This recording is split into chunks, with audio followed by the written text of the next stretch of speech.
screen, Speck. It's an honor and privilege to have you on our platform. Thank you. I'm happy to be here. First of all, congratulations on Moon Knight and Ramy. You've had quite an eventful year. How are you feeling? Really grateful. It didn't hit me until maybe a week ago, and I was like, oh, I had 2 shows come out this year, and I'm really happy about that. I feel good about it because I loved working on them. So all in all, I'm celebrating myself. That's great. You should be. Watching season 3 of Ramy was an entire experience for us viewers. From your perspective, how do you think the third season differed from the first 2? That's always such a big question. I think that in the third season, Ramy has really found his voice. The first season, and I always butcher it when I try to like say it in regular terms, but in the first season was something novel, and we're seeing an experience and a family that you don't normally see on TV, and it was eccentric and really funny, and you're getting a bit of both worlds from Ramy's perspective of, you know, the faith, and then also being someone who lives in the States and sort of trying to balance the two and figure out where he sits in the middle. And then in season 2, we see him move deeper into his faith and try to explore, you know, what doing the right thing is, despite being a millennial here.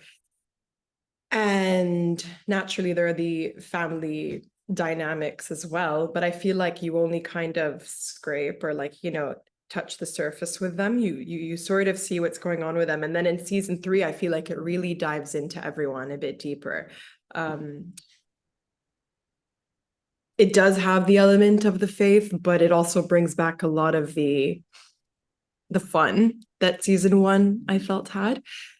And yeah, it's such a layered show, and I think that it maintains that throughout each season, and you're going to meet it wherever you're at. Yeah. I don't have like this clear one-word sentence like answer to that question. I'm saying that I'm interested in your own interpretation of Dina because she's such a complex character. And I feel that she's the most misunderstood, most on and off screen. Do you think that Dina is a character that doesn't know what she wants? Because you can never really tell if she's actively making choices or just passively not making them. I feel like Dina has built a lot of her identity on being a contrarian and has done the work to sort of go against the grain, especially with her family and what's expected of her. And she obviously cares about social justice and has turned to law, and law has become her religion. But at the same time, there's an element of her wanting to prove something by, you know, going, I guess, by following this path and really trying hard to make it work by any means necessary. And so I'm curious how people sort of misinterpret her off screen and on screen to be able to speak to that question, if that makes sense. Yeah.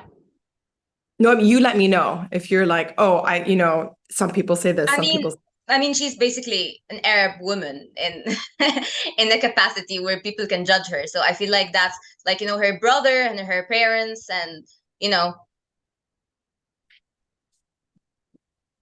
Yeah, Dina's not someone who wants to follow the expectations. And so she does what she can to go against them. And I feel like in season 3 is when she really questions if her going against them was what she really wanted, or if she's just acting out of rebellion. You know, and so now she's really saying, what do I want? And I don't think she knows what she wants, which I think is quite common with Arab women, whether they're following what's expected of them or not following what's expected of them. That's still a direct response to the expectation. So you think that her actions related to her love life in season 3 were driven by by her wants instead of like guilt or pleasure or the need to control? I feel like something went wrong at work and she just was being reactive. Like she had too much to drink and then wanted to feel like she was in control of something and wanted to just feel good. It's all the above. There's not one way. And I think this is the thing about, like, if we watch Western film or perhaps an Arab man doing something, I don't think we necessarily question. We'll be like, oh, it's because of this or it's because of that or everything they're going through. Whereas with a woman, it's like, what is the exact motive? And what I like is this season, Dina's just being a normal human. She's not being calculated. And so much of even my existence when I lived in the Middle East was very calculated. And the women around me. So I can only speak from my perspective. I can't speak for every woman there. But every people are like, if I'm going to do this, I know I'm going to have to answer why I did it later. If I'm going to be seen this way, if I don't want to feel guilty in this way. And Dina's not asking herself or going through all of that. She's just moving and doing what wants to come out of her. And I appreciate it because it's just a bit more messy. So freeing as well. Yeah, and people can argue like, well, she's not doing the right thing or it's not making her feel better. But that's not the point. Like, in order to figure out what we want and who we are, we have to also take that journey and do things that don't necessarily feel good to know what we want to do, because we internally know we want this, not because someone has told us to do it. Otherwise, we just remain these little girls that are like constantly listening to what someone else is telling us to do. Yeah. Dina and Mesa's arcs have always been the most interesting to me, and like also to every Arab woman I speak to. We don't have enough Arab mother-daughter portrayals in the media, but I love that you can immediately sense the shift in direction when we watch them. How was it being directed by such great women, including recently Calamawy? I loved it. Him and I have a really great relationship and we have so much fun on set. And she's wild and has fun like that with everyone. So she brings it out of you. And I for one didn't have a dynamic like that with my mother, but I know people who have had, and I think it's a common immigrant experience in ways. For many reasons, moving and the expectations and wanting to do better than what you would have done had you stayed back at home and whatnot. But for me, it was something that was fun to explore. And I just find it gives me a deeper understanding of people around me. Like, I can't represent every Arab woman, but I enjoy learning more about them through the roles that I'm playing and not judging them and just, considering like, wow, this is what some people go through. Yeah. And speaking of this, the scene where Dina's therapist that says that she might be experiencing emotional abuse, and she says that she thought she was just Arab.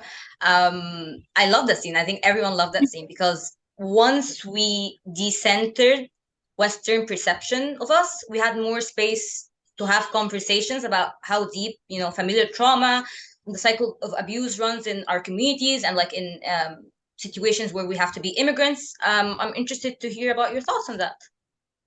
I think it's all relative. Like, what is obviously there, we can look at something objectively and say this is abuse or not, right? Yeah. But there are differences in our culture. And there are differences in all culture. And some cultures are more sarcastic, and one who's very sensitive around how we speak to others might look and question that and how it's affecting people. But in that culture, no one takes it that way. And it's the same way, like with Dina's experience.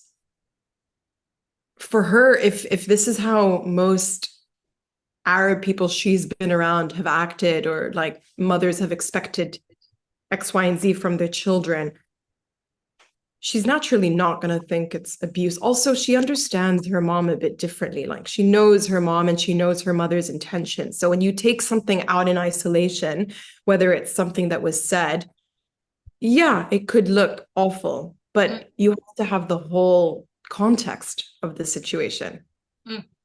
I personally do think some things in the Arab culture are questionable, you know, naturally. I'm Arab, I can say it. Like, and the more we work on ourselves, we can notice it. I don't think it's a place to like point fingers and be like, I was abused. I mean, unless you want to, everyone can do what they want. It's more just also understanding why we do that in the culture, why that older generation speaks this way, and how were they spoken to. I think that's important. It's just not black and white of like abuse and not abuse. And this was like a great representation of like someone who's been living in America, has a complete different experience, projecting an idea onto someone else's experience, rather than, I think it's more about really trying to understand it and the backstory and make a bit of sense, you know, of maybe, okay, you know, I understand what's trying to be said and what expectations are and how it can be worded differently, but I'm not going to flat out say you were abused your whole life. Yeah, this is what I love about these conversations, because I feel that for years we weren't able to have them like in the media, because, you know, we were always going to be accused for one thing or another, and sometimes it really, you know, could get out of hand. So that's why shows like Ramy make it like where we can discuss this inside our community without sort of being afraid, you know? Yeah, and Ramy does it in a way that's funny, which makes Yeah. it easier to poke and look at and talk about things. Yeah, much easier. No, at the end of the day, we just have to make fun of, like, we're all trying to figure it out, and it's okay if we laugh at some things that we've been doing, and with the intention of learning, wanting to learn to be better and kinder to each other. Yeah. I think I noticed a pattern with like all the finales. They always end with sort of a religious catharsis. Where do you think Dina's arc fits in all of this? You know, I'm going to speak for this season. I feel like Dina is jumping into, she's kind of like grabbing for whatever she can, and has been affected by certain things that her mother has said. And because she's not clear about what she wants, that's when you're able to let people affect you a little bit more. And so she's made a big decision, and she's decided to fully go with it. And we just have to wait and see if this is more of Dina creating a mess for herself, or but even if it is, she's just discovering who she is. So I'll say she's just diving into discovery even more. It's not specifically about religion or anything, you know, it's about herself. So that's your hopes for season 4.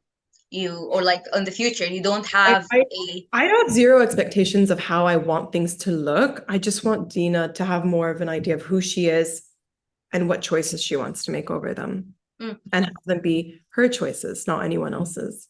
Yeah, like Lila. Yeah, Lila.